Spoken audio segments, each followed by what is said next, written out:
I'm Alex. I'm Andy. And today we're going to be reacting to your hot takes.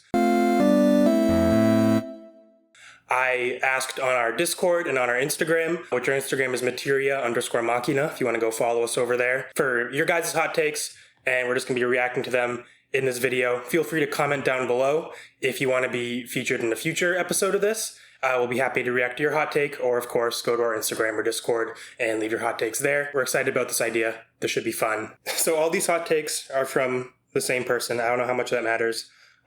Does not matter. Okay. First one is, A Link Between Worlds is a superior game over Link to the Past.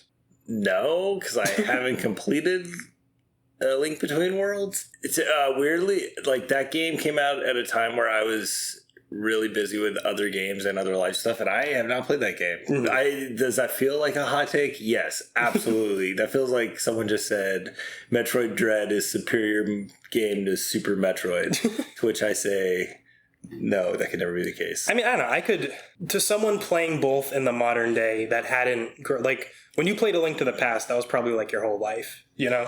I feel like Link to the Past really holds up. Like, Link to the Past and Link's Awakening, I feel hold up better than almost any, like, Zelda game. And obviously, I think Link Between Worlds was, like, capturing on that, like, top-down, like, era. I'm sorry, that's not a very crazy hot take. Shot down. Your hot take is wrong. Your hot take is definitely wrong. Agree with everybody else. Have you played Metal Gear Solid? This next one's about Metal Gear Solid. I have played Metal Gear Solid. Okay, I haven't. So you're carrying so far. The next two I have a lot to say on. But these first two, I don't have much. Metal Gear Solid 4 is arguably the worst in the MGS series, focusing way too much on concluding the saga and having little to no gameplay. This sounds to me like Ratio Man, like, gaslighting himself. It is not. None of these are Ratio Man. Read it one more time. They're saying Metal Gear Solid 4 is a bloated piece of shit. It's too narrative based and it doesn't focus on the gameplay. I don't think that's a hot take. I'm down. I agree with that. Okay. We hate Metal Gear Solid 4 here. Yeah. Oh, yeah. Metal Gear Solid. I think the original Metal Gear Solid is not the pinnacle of the franchise. I don't know. It's the one I have the most nostalgia for. I'm super excited for the remake of 3 that's coming out. Mm-hmm. But I think when people look back at the two games that mean the most to the series, I think it's Metal Gear Solid, the first Metal Gear Solid, and Metal Gear Solid 3, Snake Eater. And I think those two games really resonate for specific reasons. I think 4 is often kind of overlooked, having being sandwiched in between 3 and 5. It's a bloated mess. So, yeah. Okay. So agreed. Good take. The next one, and this one, we're in the realm of things I know about. The Sega Saturn was a better console than the Dreamcast. It may have not had the technical prowess or the VMU, but the controller and Japanese game library really carry that console. Yes, 100%. Really? You're just agreeing with that? No, I agree with that. That's why, okay. I agree with the Sega Saturn is better than the Dreamcast. There's a few things I need to point out here. First off, I don't care that much about the VMU. Like, literally all it does is it shows a picture of a bass when I'm playing Sega Bass Fishing. It does something with the cow garden or whatever. I don't care. The Japanese game library on the Sega Saturn is a good point if I could speak Japanese, but, like, there are so many JRPGs that I will need to, like, Google Lens or something. Like, to the average person who just wants to, like, play an old Sega console, which is something average people like to do, the Dreamcast is going to offer you way more than the Saturn is. And also the controller is just a Genesis controller. Although I will say I do love the shoulder buttons. Yeah, it's a 6-button Genesis controller with shoulder buttons. It's like the greatest controller ever made. It could use a joystick or two. But also, those shoulder buttons are they're like the clickiest things ever. They're so good. I love the Sega Saturn's shoulder buttons. The Sega Saturn controller is one of my favorite controllers. The look of the Japanese Sega Saturn and the Japanese Sega Saturn logo, I both really, really love. Not that that's what we're talking about here. But I think the Dreamcast logo, since I'm talking about logos, is generic and goofy. You don't like the Dreamcast logo? No. I love the whole Dreamcast aesthetic. The Dreamcast logo is like the epitome of, like, 1999. It's going like into magic. the millennium. No, it's like a rune. If you asked AI right now to make a console from 1999 and with branding and marketing and all that, it would spit out all the Sega Dreamcast. That's all I want from it, though. It was released on All 9 Day or whatever. It's like a magical... I love the Dreamcast, but I think they could have done so much better with it. Yeah, no, that's from true. a marketing standpoint and all the above. I think they were trying too hard to be like to look and feel like PlayStation. Yeah, no, that makes sense. And yeah, I think from like an omnipotent view of someone just observing these, I think the Saturn is probably the better console. But from what I can actually get out of either console, the Dreamcast has more variety. The Saturn, I can really only play like puzzle games. Well, my take on the Japanese library part of it is I feel like I still play a lot of the games that were released in North America, but I'm buying them on the Japanese version because they're more affordable. No, definitely. Especially like a lot of the fighting games. But yeah, I definitely, if you don't speak Japanese, you're kind of screwed. Yeah. All right. Well, then we're split on this one. But the Japanese Saturn, the discs with the little like, it is nice. I like the boxes. Yeah, like I like the boxes and then like the title card stuff and all that is I like looking at the Sega Saturn. No, actually, that's not true. I love looking at the Dreamcast. It's like a spaceship from the 90s. But which sounds better when you boot it up? Which one, the which one sounds like a well-made machine? Which one sounds like the Dreamcast sounds like an industrial disposal oven or something? I don't know. It's awesome. Okay, we're split. We're never going to agree on this one. You might have had a good take. We don't know. This one, okay, this is this person's last take. Also, thank you for submitting all these. You're like half the video. But yeah, you're awesome. Sonic didn't have a rough transition to 3D. Sonic R was a great spin-off in its own right, and the first adventure title demonstrated how well Sonic could really control in a 3D environment compared to his contemporaries. Wow. That's a hot take. I think it took a while for 3D Sonic to work. I was anti 3D Sonic for so long. I still am, I think.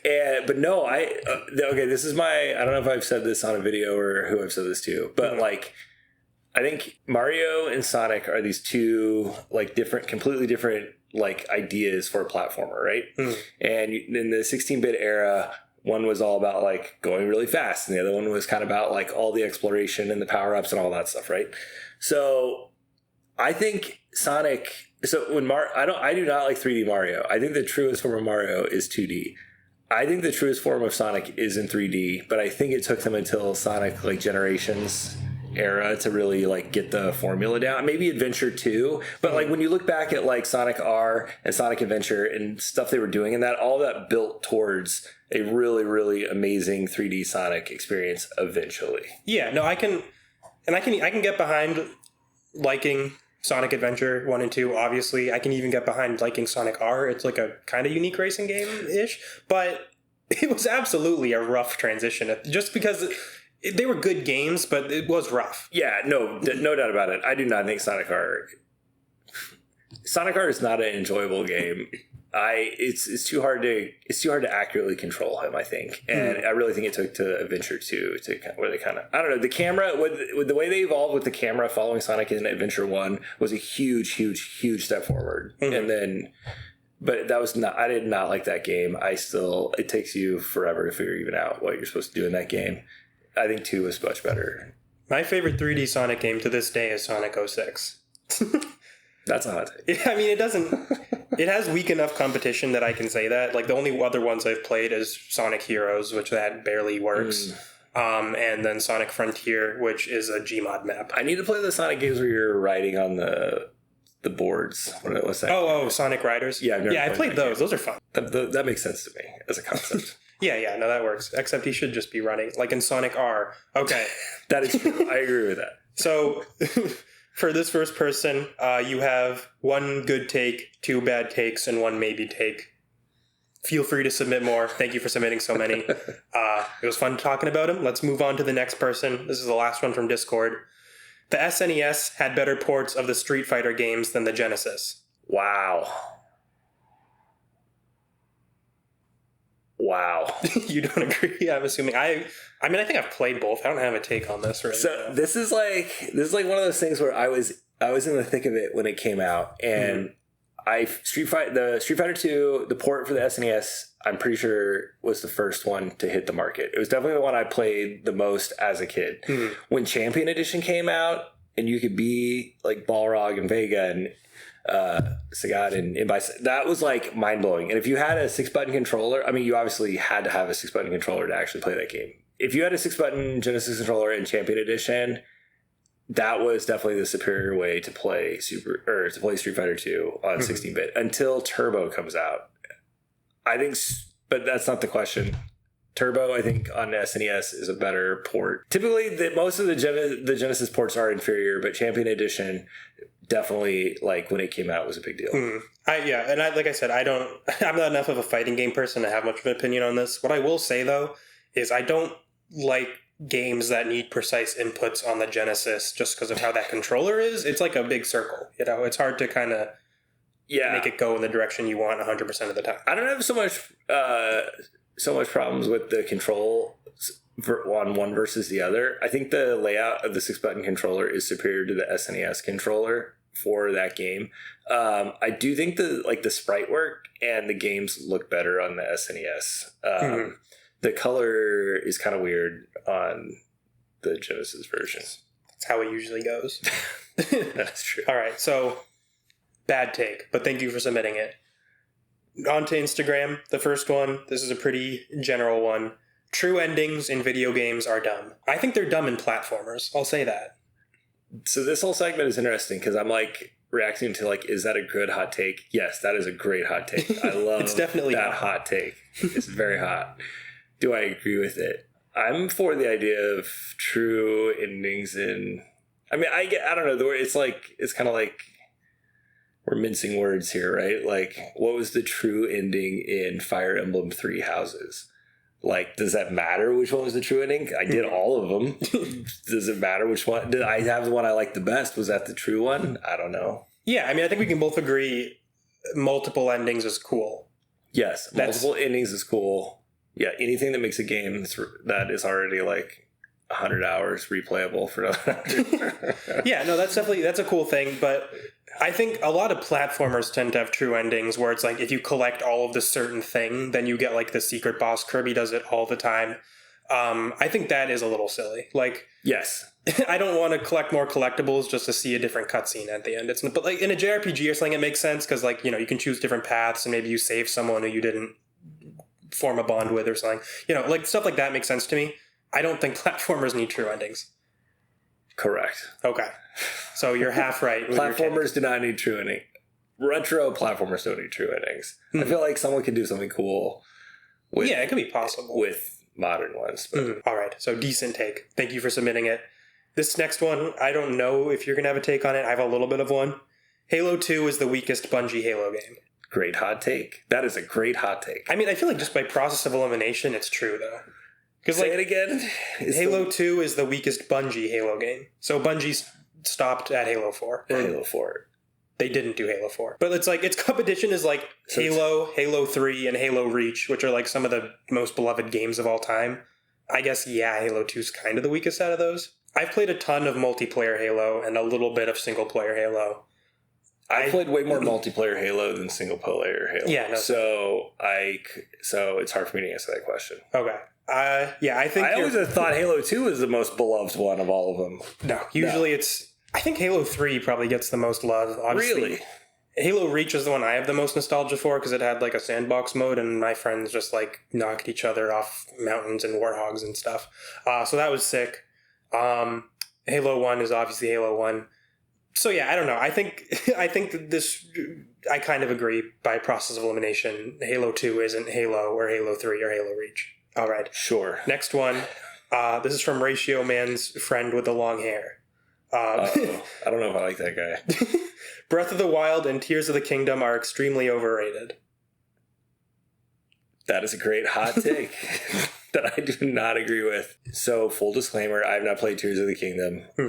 It seemed like one of those games that was going to take over my life and make me like reevaluate everything so I could only play Tears of the Kingdom. So I never played it. Breath of the Wild was pretty amazing. I don't think it's overrated because to me, I think the original Legend of Zelda still holds up both as a game and a concept in like a very pure form. And that game and like how it was created and how it was supposed to be about like exploring the countryside, like the original Zelda, like it was supposed to be like just going off into the world and exploring something, and like all these concepts that were all baked into this franchise from the very, very beginning. Like somehow you end this beloved franchise with all these entries. After so many years, you get to Breath of the Wild, and it feels like they just did something completely like new, but also like that was what it was meant to be, and yet it didn't undercut any of the great games that came before it. Like I don't know, that game is just an amazing feat in every. Yeah. I played about 20 hours of Breath of the Wild. What I will say, and this isn't a joke, Did you make it to the top of the mountain? I don't know. I got stuck on a gravity puzzle and gave up. I do think the shrines are tedious. There's definitely a lot of like tedious stuff in it that makes it, that is a knock on it, where I think a lot of people give it a free pass, that it's like the pinnacle of all gaming or whatever. I don't think that's true, but yeah, it's not a perfect game. But I will say, and I'm not saying this just as a joke, the whole time I was playing it, I was just like, I really wish I was playing Skyrim right now. I knew you were going to say. Because it's like, you get the same adventuring, but there's like actually stuff to do besides like pick up sticks off the ground and go sledding, which that's my favorite part, is like sledding on the little shield. That's sick. I mean, I do think there's an argument to be had there that there are games that do the open world thing better. And it was like, so why did you even try to do an open world with Zelda? But the story is really amazing. I think, like, just the world feels. It's funny because when you go back and play Ocarina of Time, like the way people feel about Breath of the Wild is how we all felt the first time we got on the horse and rode across Hyrule Field in Ocarina of Time. And when you go back and see how tiny that is, and you're just like, wow, how did that feel special at all? It's, I don't know, it's funny. All right. So this is another split opinion. I think I agree with you because they're not as good as Skyrim. But Andy loves them way too much to see reason here. No, I get it. They are good games for the right person. I really feel like it was a missed opportunity for me to like anonymously do a hot take about Skyrim. You could submit one. Okay. Next hot take, which is kind of similar. We're going to tread similar ground to an earlier one. Sonic Adventure 1 is way better than Sonic Adventure 2. No. Okay. Hands down. I figured. No. Probably not. All right. Are we ready? I think Sonic Adventure 1 is a complete mess. The first level is a great like tech demo for the Dreamcast, and Sonic Adventure 2 is actually a real game. Yeah, no, that's kind of how I figured. Next one, bad take, but thank you for submitting it. It certainly was hot. You don't need to finish a game just because you bought it. Backlogs are silly. I think these are kind of two separate takes, honestly. But yeah, I think they're two different takes, but both ones I agree on. I think that's a great hot take. I think that there should be more discussion around that, or just more like admittance that yes, there's a ton of games and you're never going to finish all of them, and that's okay. And it doesn't mean you love video games more than anyone else because you beat a game or whatever. But, yeah. No, not every game is worth finishing for every person. And even if like a game is worth playing a lot, getting the like credits to roll doesn't necessarily, show that you enjoyed it. Perfect example. I've never beat Skyrim. I have never fully beat that game, but I have gone into every single cave and killed every single bandit and looted every single chest. Yeah, I mean, I think that's what I was going to say the same thing for Elden Ring. Like, I know I'm not going to play. I bought that game knowing I will never even come close to beating that game, DLC or anything, because I am not that good. But do I love being in that world and playing the game? Yeah, 100%. And then as to the backlogs are silly thing, yeah, I mean, like, you don't need to pressure yourself that much. Like, obviously, you should probably play the games you buy at some point. But, you don't need to, like, get all ashamed over it if you haven't played all of them. I have a ton I haven't played. That being said, I personally like having a backlog just because it helps me kind of organize things in my head. And, like, when you're you should do a video about your backlog and your chronicling. Yeah, I have a whole, like, wild spreadsheet where I have a bunch of things. We could do that. I could go over that. I think it's super interesting. Cool. I don't know. I don't think you should put pressure on yourself because it's just video games. But I do think backlogs are kind of not important, but they do help. I think they help you like prioritize, I think. Yeah, and also like if you can organize it in your head as much, you won't like worry about making the right choice of what game to play next if you've already kind of narrowed it down. I don't know if that makes sense. But yeah, I think backlogs are helpful, but yeah, it's not that serious. At this day and age, if you don't play it fast enough, there'll be a remake of it. That's true. Yeah. Like that's happened. That's literally happened to me. Like I think 3 times over. Like Shadow of the Colossus. I never played the first one, and then it came out on PS3 in a collection. I never played that, and then I can play it on PS4. But it's like, which one do I play? I don't know. Mm-hmm. I haven't played any of them. So good take. Thank you for submitting it. Our last take of the video. Pikachu is not a real creature. That's a hot take. I've seen him in my dreams. Okay. Crash Bandicoot is superior mascot than Pikachu. No. Crash Bandicoot's gross. I don't want to be in a room with him. He's right here. He is right there, but he's not. He's facing away from me. Okay, last take. Platinum Games is overrated. The ratio of bad games to good games is pretty skewed. They did Bayonetta and did they do Devil May Cry? Is that them? I'll look it up. I mean, Devil May Cry is Capcom. Yeah. But I don't know. Was there a weird handoff to them? I don't think so. I just think Platinum Games. Okay, they did not make Devil May Cry. I've never been a Bayonetta fan, but I've wanted to be a Bayonetta fan. Bayonetta, Nier Automata, The Wonderful 101, Anarchy Reigns, Vanquish, Astral Chain, Bayonetta 2, Bayonetta, Metal Gear Rising, Revengeance, Bayonetta, Transformers Devastation, Babylon's Fall, Infinite Space, Mad World, The Legend of Korra. Okay, I've read a lot of really good games. Yeah, I don't know, man. I think this is a bad take. I wanted to play Astral Chain so bad. That's on my backlog. I have it. Nier Automata is an amazing game. That's like a lot of people's favorite game of all time. It is really, really amazing. I wanted the gameplay to be a little bit different, like for me to just really resonate with it 100% and to really get immersed in it. But I think the gameplay is good. It just wasn't the style of game I was looking for. Mm-hmm. But that game is really good. I don't know. That's a great hot take. Yeah, it's definitely a hot take. I think I haven't played too much of any of these games, but I think just through like cultural osmosis, I disagree. Like it's not like people are saying Platinum Games is like the greatest. Platinum, it's like a lot of games on my backlog, like Transformers, Devastation, Astral Chain, the whole Bayonetta series are all games I wanted to get into, but I never have. So I don't know. What does that mean? But I definitely did just read off a list of a bunch of games that are very beloved. What are your bad Platinum games that you were referring to with that? Wonderful 101. Speak for yourself. I think people like that game. That's all the hot takes. So thank you to everybody who submitted. Sorry if we didn't agree with you. It's not personal. They were hot takes. So, we might disagree with them. Please submit more. You will be our favorite people if you do. Submit them on Instagram or Discord or especially down here in the YouTube comments. Love to see some more engagement. Subscribe, like the video, join our Patreon. We have plans starting at $1 a month. We hope to see you and your hot takes in the second video. Thank you. Thanks.